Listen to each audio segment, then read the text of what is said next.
Assalamualaikum warahmatullahi wabarakatuh. Bismillah, alhamdulillah, wa syukurillah. Wala hawla wala quwwata illa billahil aliyil azim. A'udzu billahi minasyaitonir rajim. Rabbi shrah li sadri wa yassir li amri wahlul 'uqdatam min lisani yafqahu qawli. Allahumma shalli ala sayyidina Muhammad wa ala ali sayyidina Muhammad.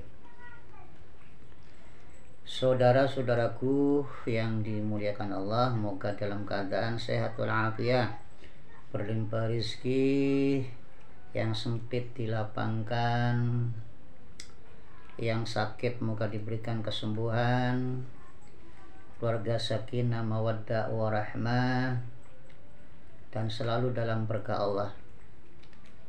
Saudara, kalimat yang saya bacakan tadi itu adalah ayat Quran. Rabbi shrah li sadri wa yassir li amri wahlul 'uqdatam min lisani yafqahu qawli. Itu bisa diamalkan ketika kita dalam keadaan sempit dada, ya, sempit rezeki. Artinya dalam kesempitan, kebingungan, maka bacalah itu 100 kali, fa insyaallah itu akan padang hati, akan tenang, adem itu ya, insyaallah.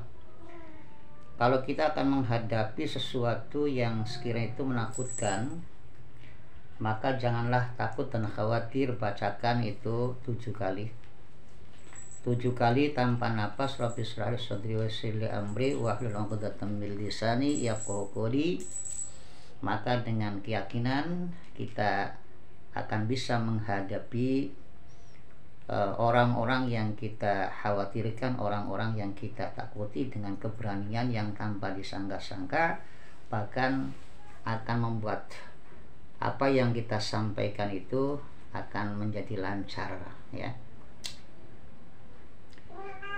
Kemudian marilah kita, saudara-saudaraku, membumikan selawat. Kulli hal, dalam setiap apapun kita bacakan selawat agar dimudahkan segalanya. Yang pasti ya diridho Allah, karena itu perintah dan disenangi oleh Kanjeng Nabi SAW. Dan kita selalu berharap semoga dengan kita memperbanyak baca selawat kita akan mendapatkan syafaat Kanjeng Nabi SAW, ya. Jadi jangan kita terkecoh ya oleh doktrin-doktrin yang mengatakan bahwa bermiliar-miliar, bertriliun-triliun membaca selawat tidak akan sampai ke Kanjeng Nabi, atau tidak akan mendapatkan respon, ya, atau dilihat oleh Kanjeng Nabi. Itu adalah doktrin yang sangat menyesatkan. Baca selawat 1, 2, 3 ya, itu pasti ada manfaatnya dan bersambung langsung kepada Kanjeng Nabi. Doktrin-doktrin yang sekarang itu kan banyak dilakukan oleh oknum Habib itu agar ya umat itu selalu mencinta, memuliakan, menghormati dan mengikuti walaupun dalam keadaan buruk sekalipun. Itu sangat menyesatkan ya. Tidak boleh kita mengikuti siapa saja meskipun tidak bergelar. Kalau itu bagus ya kita ikuti, kalau buruk menentang Allah dan bersimpangan ajarannya atau perilakunya dengan Kanjeng Nabi ya kita jauhi, kan begitu ya.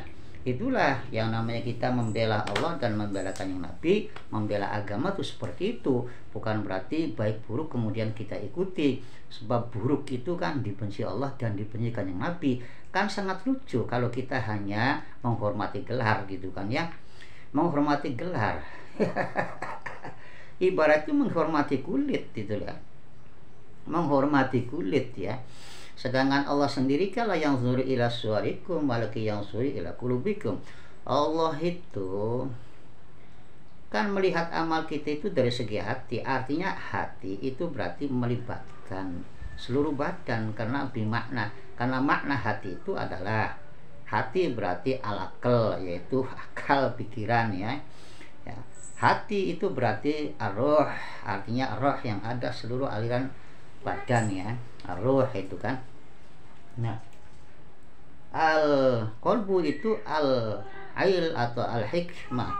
Jadi suatu pengetahuan yang ada pada diri kita ini juga al-qalbu itu nafas, jiwa kita itulah ya. Makanya Allah itu kan melihat amal itu dari segi hati, bukan daripada segi hal-hal yang bersifat kulitiah ya, gelar kayak pakaian, kayak jubah, kayak sarung. Tidak seperti itu saudara ya. Yang dilihat itu adalah hatinya. Maka dalam Islam itu kan ada kaidah innamal a'malu binniyah.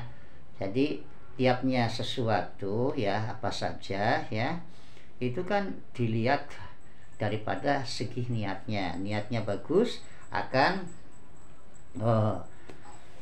membuahkan kebaikan, niatnya ya buruk akan menimbulkan keburukan. Fama ya'mal mithqala dzarratin khairan yara wa ma ya'mal mithqala dzarratin syarran yara.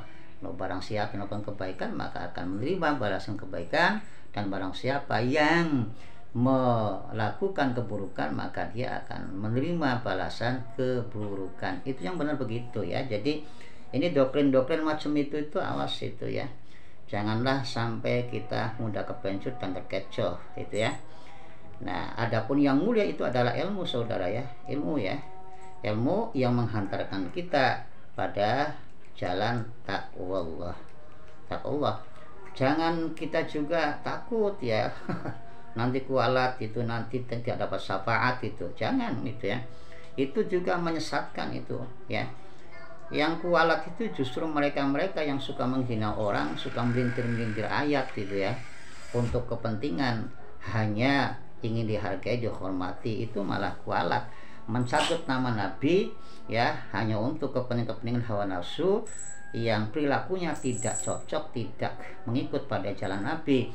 Nah, kalau seperti itu mencatut nama Nabi tapi perilakunya berkiblat pada kesombongan, setan, iblis itu ya, sombong ya, suka merendahkan dan menolak koreksi, itu sama saja itu dengan melempar lumpur ya di kanjeng Nabi. Artinya justru menodai kehormatan, kesucian dan kemuliaan, kesempurnaan kanjeng Nabi. Ini harap kita itu selektif lah saudara ya.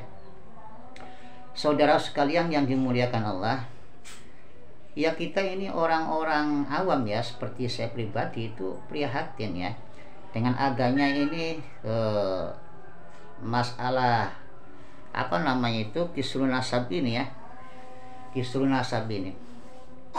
Kok yang terjadi kok malah tidak sesuai yang kita harapkan, yaitu adanya ulama-ulama atau GNU dengan NU saling tantang dan saling berdebat ya, pribumi dengan pribumi saling poyok gitu ya.